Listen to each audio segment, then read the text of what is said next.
quick rundown now of the York Hall show that we are attending this Friday. We're going to start to get quite busy now for us in all this one. We said it would be towards the end of this month, and it certainly has been.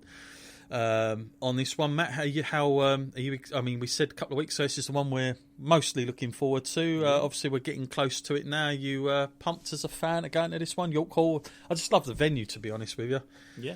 I mean, it's crazy. There's been so much going on. I haven't had that much time to think about it. Yeah, just like it's true. now it's approaching. Like, oh yes, it is. It's right around the corner now. So obviously, we've got some of the matches that are confirmed now. So I'm going to read some of them off for the London show. We got Joe Hendry up against Shane Taylor for the ROH World Television Championship. Interesting match to see there. 6-man scramble. Should be interesting. We've got Cyrus in there. Mm-hmm. We've got a lot of names. We've got Rampage Brown's there as well.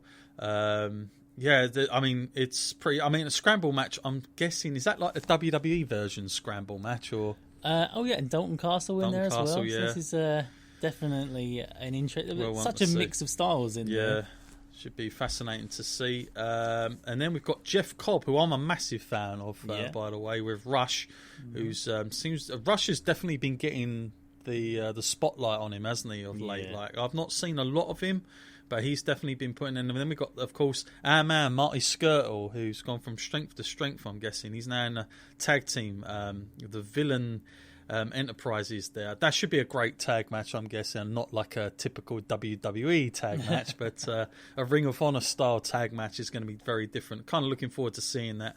And how about this match, Matt? I bet you didn't expect to see Colt Cabana back I did not in expect to see him there, actually. There he is. He's in NWA, by the way, as well. And is this Flamita? Is that how you pronounce the name correctly? Yeah. I don't know too much about him, so do you know? I actually know. Okay, fair enough. That's where we're at. Let's not give there. you too much insight in that, but yeah. And then, another UK own here, Mark Huskins. A lot of tag matches by the looks of it here. Brat Pack is who they're going up against. Lifeblood, Mark Haskins. Obviously, Mark Haskins, like, it's weird, isn't it? Because he's a British wrestler, but he's been so much embedded in the Ring of Honor now that we kind of think of him as just Ring of Honor, don't we? This time and sort of day and age. So I'm looking forward to that. One of your favourites here, Matt, Jay Lethal, up against Mark Briscoe, who, the Briscoes, everybody knows, one of my favourite tag team. This is a true Ring of Honor match here. I would say so. Yeah, two sort of guys that have been in it for a long time now. I'm really looking forward to seeing that match, actually. And, I know people go, the Briscoes, they're never going to go down as like a top team. I think they will do. Yeah. It doesn't matter that they've only been Ring of Honor, to be honest with you. I mean, let's face it, if they ended up in WWE, who knows? Yeah. What happens to him? I mean, look at the revival. It's not like a guarantee, is it? Gallows and Anderson. Then, of course, we've got his brother Jay Briscoe in action as well. I don't know too much about his opponent here. Is it Jonathan Gresham? Is that so? Interesting to see this one.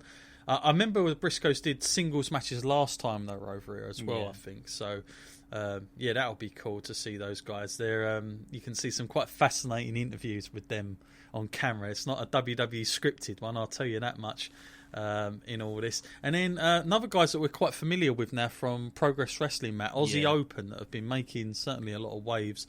And, do you rate them yourself, Aussie Open? Because we've seen them a couple of times. Great tag team, aren't they? And we've seen them, like I said, at Progress, and they were great there. So I expect good things from here. And then we've got another two from Villain Enterprises as well. So a lot of tag matches that night, but again, not the sort of tag matches that we're expecting. We're expecting exciting tag matches here. Very exciting. So we're really happy to do it. And don't forget, guys, we are going to be working press and media at York Hall, which is... not to go on it, but it is a real pleasure to do that for us, because we're big ROH fans since we went, I think it was like 3 or 4 years ago now, and that was at York Hall, I believe, the first. That we've was seen some great talent there over the years. And we've always had great nights. So the fact that I think we're front row and we're doing press, we are going to get an interview, but we don't know who it's going to be. So it's a big surprise there. It's like Money in the Bank, and we don't know who's coming out and who's cashing it in, but it should be good. I think there'll be more surprises on the night as well. So I reckon so as well. Never really know who you're going to see. No, I think you're definitely right there. So we're really excited to get down there and do that. And Following on from that, we've got 2 shows straight after, both Halloween themes. It's both from Essex as well. A little bit of rivalry, I'm sure, between the both. But, we like both products as fans anyway, so we don't really buy too much into that. But, of course, we've got WrestleForce on Saturday. They're running the Halloween show. Now, Matt, you've been to a couple of these in prior times. I believe it's a bit of a thing. And, they've got some good stars going down there. We just found out, in fact. Solid names. Yeah, a couple that are going to be there. Are you excited to see it? I think it's a 7:00 start as well, so it's like that nice sort of evening start, which I kind of like really for all that. Are you excited to be down there again back in Rayleigh for you, of course? Yeah, I mean, I like WrestleForce. I think it's got some good wrestlers down there, and it's put some consistently good matches. So it'll be an entertaining night. There's a lot of choice these days for wrestling companies down here, but I feel like we've got a good little community, and we're lucky to be where we're placed because there seems to be some good shows throughout the year coming up. Yeah, it's got some very interesting characters on these this match card that I'm seeing already in front of me. That's for sure. And of course, Ollie Pierce himself is very much involved with this one as well. Quite the character. And again, we're going to be doing press down there. We're going to try and get some good interviews. A lot of great characters. I had a lot of great feedback for all the people that I interviewed at All Star. So if you like them, stick around for this because I think we're going to get a nice solid buzz down there for these guys as well. And then on the Sunday, I will be attending a solo run because poor old Matt's got to work, but I'll be heading down to DKW in Westcliff. And again, it's another Halloween themed show. Why wouldn't it be? It's that time of year, I suppose.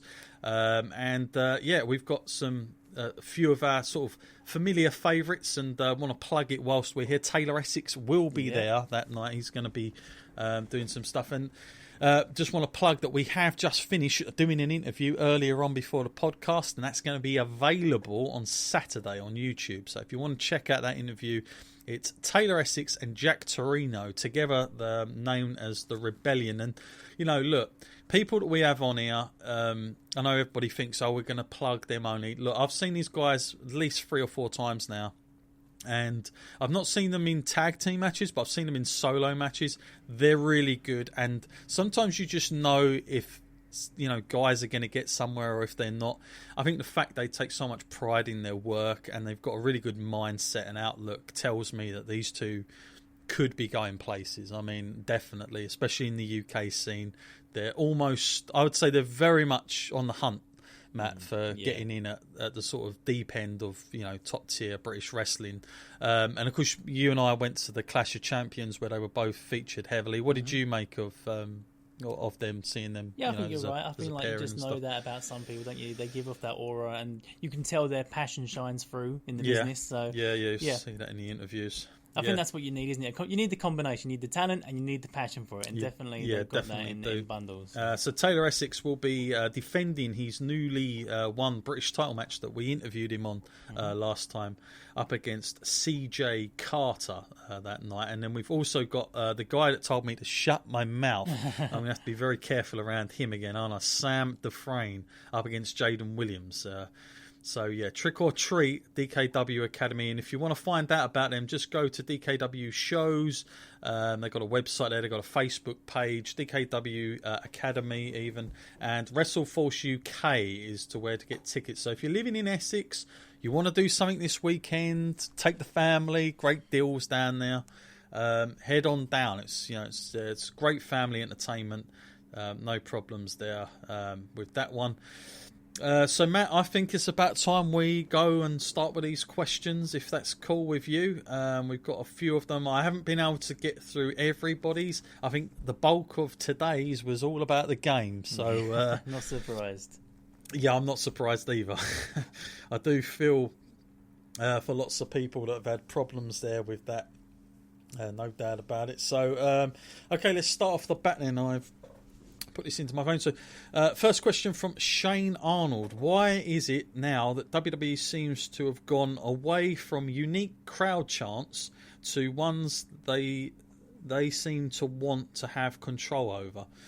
I'm guessing he means by that we used to get very individual well, like you said, unique stuff going on, chants coming out of everywhere, and it was very much embraced at once upon a time. Nowadays, WWE, they're not so happy for, especially AEW chants, I wouldn't imagine. But just chants sometimes, I mean, look, we saw what happened at the end of Hell in a Cell, but can you blame people for those sort of chants, cancel network and all this type of stuff, or refund? I don't think they're chants that come just through having a bit of a laugh. I think they're quite, emotionally driven chants, realistic chants that are coming back on WWE. But in a nutshell, Matt, I mean, I just think it's WWE trying to control too much now, that the fact that they think that they are able to stop people, and have some sort of, order over what people are chanting, when, if you pay a ticket, you get what you get sometimes, don't you? I mean, what do you think has changed that? Why are WWE so hell-bent on stopping people from saying things now and stopping the chants? Because we had this thing about what, didn't we? You're not allowed to say that now. It's disrespectful and the wrestlers don't like it. But again, this is their own doing. I mean, they created it. It's not even like AEW. This is something that was there. I mean... And the thing is, the more, I mean, they went out basically on a microphone and said stop doing it. They actually called it out in the adverts to the crowd, and that made it worse. I mean, it's like the thing you don't do is do something like that. So I don't know, Matt. Do you think it's gone a bit too far now? Yeah, I mean, it's just opposing points of view, isn't it? As a fan, you want to go there and have the right to chant what you want, and have a little bit of a laugh, and if you're with your friends, it's quite funny.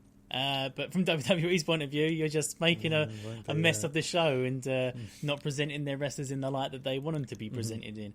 So I guess it will never end, the struggle between the fans and the bookers like that. But particularly WWE, they can be quite strict. It just feels like you don't. I can understand where the fans are coming from, because you don't get rewarded for backing someone these days. If you do have a face and you go all out for them and you chant for them, if I throw a name like Bayley, she was hugely over and was getting chanted completely, and almost that was disrupting the show at some points, because people would not stop, and she was that popular. And then when you look at where she is today, you didn't get rewarded for it. No, you're right. I just think it's not one little thing there that you can fix it, but I do think WWE need to not micromanage everything down to the fact of what their own audience is going to chant. At this rate, I'd be happy that they're turning up and still engaged. I think give them something to get behind. If you want them to chant for something particular, give them something to do. But until you've got past that, I don't really know that WWE should be telling everybody to stop doing it, and it's disrespectful to the wrestlers, because at the end of the day, they're the guys getting paid the money and we're the guys going there paying the tickets. So, you've got to kind of sit from both sides there. So, next one, Smithy Angel. Interesting name there, Smithy. Sent in a question here as well. Just trying to get this one. Where is Jim Johnston these days? He has done so much for WWF/E. And also, let's just answer that one first. So Jim Johnston, I don't really know where he's ended up, but I do know he's done something recently for, was it Impact? Yeah. He done some song for, which is odd. I don't know. I'm always surprised he's not been mentioned for the Hall of Fame, considering the amount of people that go into that these days, who don't, might have just showed up for a couple of shows but seem to get in there celebrity-wise. So I think Jim Johnston should be in there. They put announcers in there. They put Howard Finkel in there.